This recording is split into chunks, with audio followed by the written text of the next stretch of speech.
Hey guys, this is Chris here. So today I'm gonna talk a bit about accommodation in Japan, and also I'll go over some aspects of living in Japan related to your accommodation.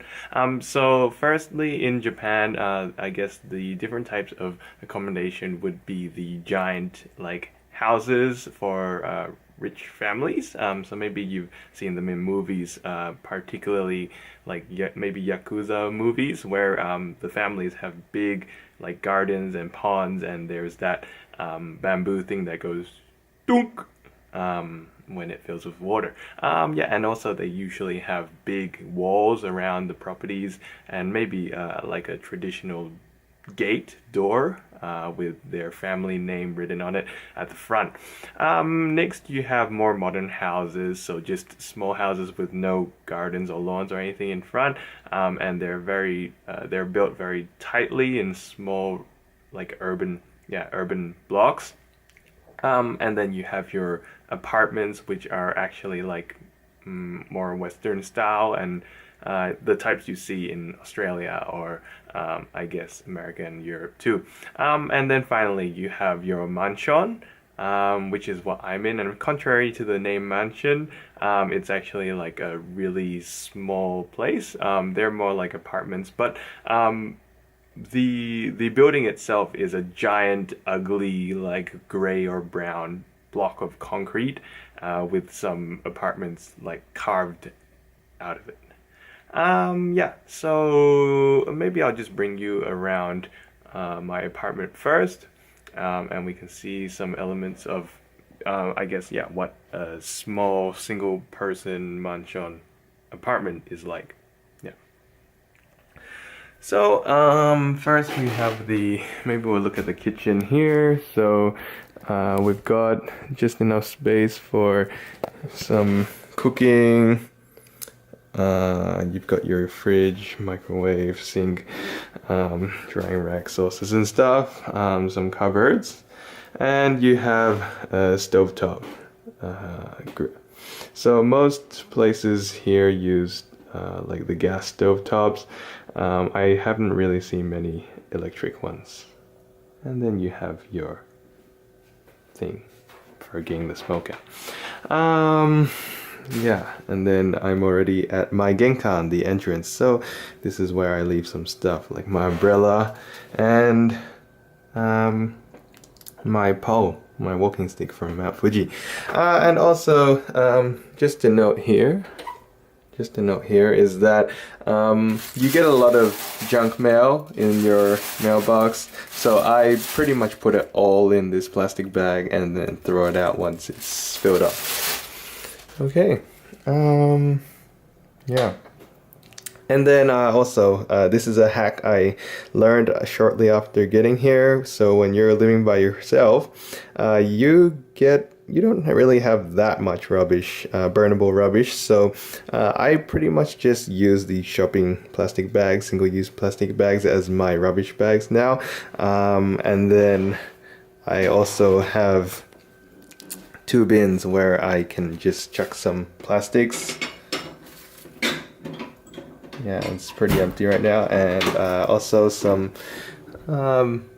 boxes and stuff that I crush and shove in this box, in this trash can. To note for living in Japan, when you throw your garbage out, there's usually a few types of garbage you must separate. So firstly, I use these bags mainly for burnables, so that's like all your food scraps and paper and other things which you can burn, like maybe clothes and stuff. And then next, you also have so these are milk cartons. I guess they're made of paper too, but for my area, we separate them and we put them out on different days.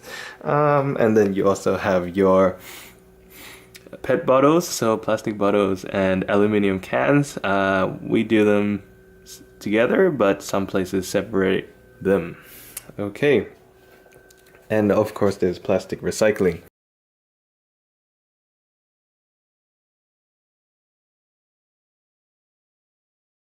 Okay, so maybe over here we have the bathroom.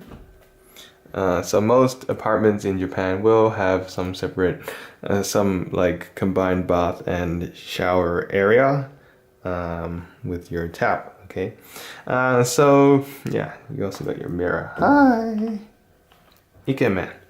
Yeah, and then over here we've got the toilet. Okay. Not much to see, just the toilet. But one thing to note is that in Japan, a lot of the toilets are high tech,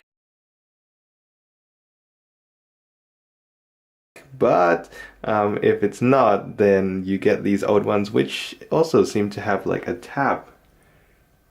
Okay, a sink on top, so when you flush, it uses the water that you use for flushing, and then you can wash your hands before it drops into the toilet. So actually, it's really ingenious, and I think it's awesome for saving water. And yeah, and then I actually have my washing machine inside the apartment. So many apartments in Japan, you'll find your washing machine is outside on the balcony. Okay, so maybe I'll go further into my room first. So my table is actually really small because I put all my documents and a lot of things I use on the table, and also I have my rice cooker. Rice cooker is a amazing technology, so you can get your rice cooked easily and consistently. Yeah, so looking back out generally at my room, I don't really have much space, so this is actually an even smaller apartment than most in Japan, and surprisingly it's quite expensive for what you're getting. So usually in Japan, something like this would be maybe about 40,000 or less yen, 40,000 yen or less per month for renting in the countryside. Maybe in urban areas like inner Tokyo, it will be higher, maybe 60,000, so, or a bit more, maybe 70,000, so almost double. But yeah, so I'm paying 43,000 yen for this place. And I know other English teachers which are further out from this like small city, and they're paying about 40,000 for a whole like house, pretty much. But I guess it's also subsidized by their Board of Education, while I don't think mine is subsidized at all by my school, which is my contracting organization. But yeah, so otherwise, what else? So yeah, this is like a pigsty. I pretty much just chuck all my clothes everywhere, and if I wash them, I chuck them on there again after in a separate pile. And I also have all my snacks. So something interesting to note is that my futon takes up pretty much half my space. So it is where I sleep, it's where I watch TV, it's where I do stuff. My workspace, pretty much. As you can see, my laptop's out. And also, yeah, so my luggage, like my suitcases, are pretty much always there and ready, packed for going anywhere, because I actually often go out on short trips, maybe every month or two, and so I can't be bothered packing my whole luggage again. Yeah, and yeah, TV. Something to know about TVs is that in Japan they have like NHK News and stuff like that, and so NHK works similarly to BBC in England or UK, in that it's actually run by the public, so people pay money to keep it running. Okay, it's usually taken, so it's sort of like a tax. But yeah, so with Japan, there's a guy called the NHK man, so they'll send a person around to different areas to, I guess, collect money for sponsoring the NHK channels.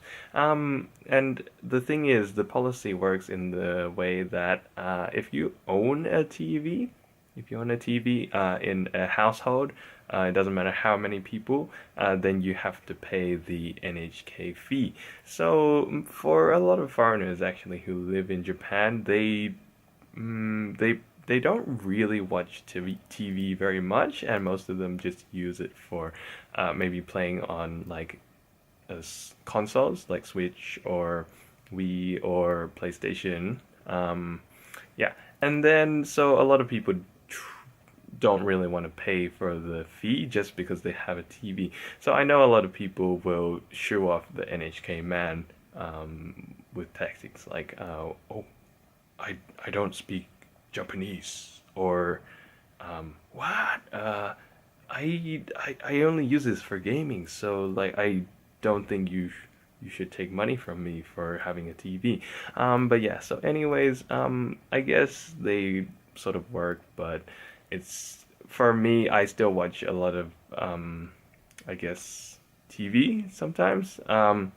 Particularly on Monday nights because there's this awesome channel called not a channel. There's an awesome show called "You wa Nani Yoshi ni Nippon de," which is basically about foreigners arriving in Japan, and the show follows them around as they, I guess, do their stuff. They're traveling or they're visiting someone here, okay, or they're here for like a sports competition maybe. But yeah, so NHK Man, it's quite expensive. Maybe every year it's about 200 Australian dollars or so. So yeah, I could get like a new phone pretty much every year and a half or 2 years. Yeah, and of course, all the channels are in Japanese, so it's quite difficult for you to follow the channels unless follow the like I guess the TV shows and the Japanese unless you're quite fluent already in it. Um, yeah. What else? Okay, so lastly, maybe I'll just talk about how living in the countryside sort of gets you some awesome views just outside. So yeah, let's see what's outside here. So pretty much every day I wake up and I get this awesome view of mountains and the sky and a lot of nature.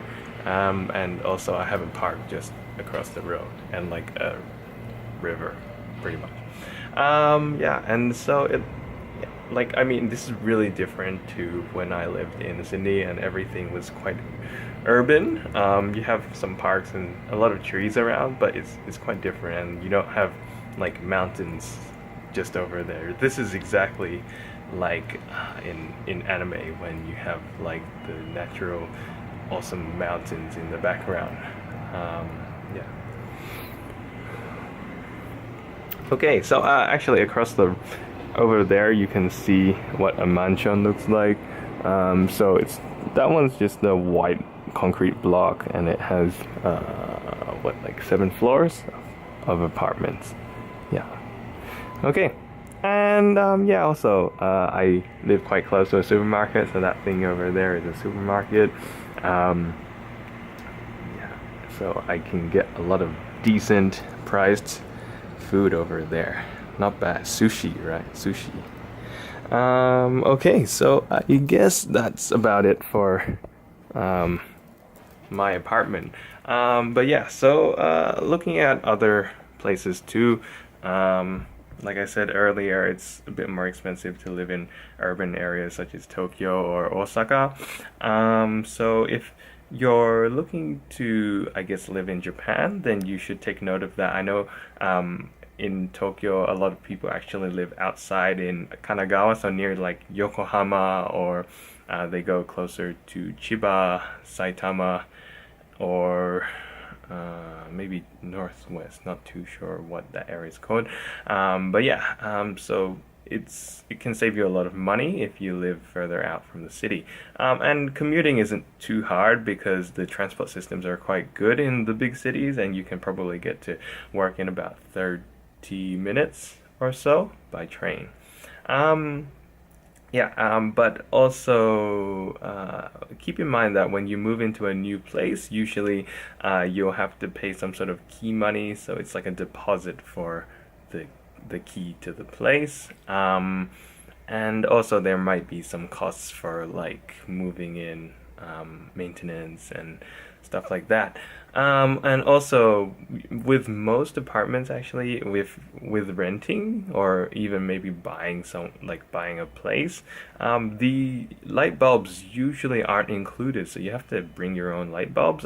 Thankfully for me, these lights don't really use light bulbs and they use some sort of like circular light tube thing. And I think that the apartment like owner pretty much keeps it there all the time.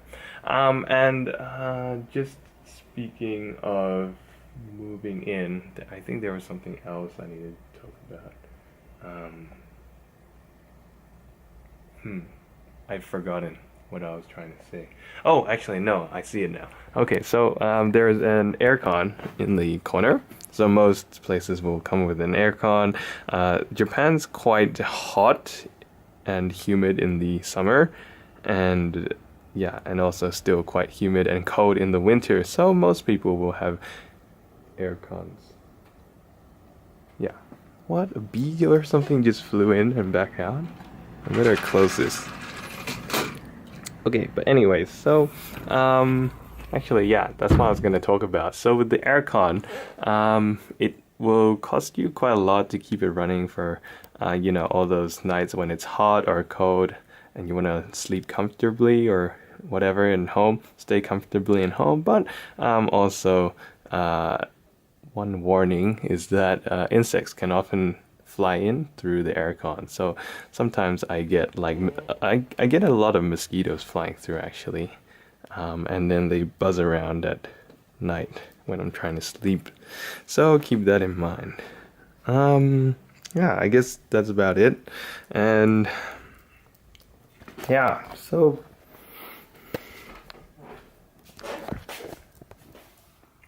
I mean, I guess that's it for today. Talking about accommodation and just living in Japan in terms of your household stuff, things you gotta deal with.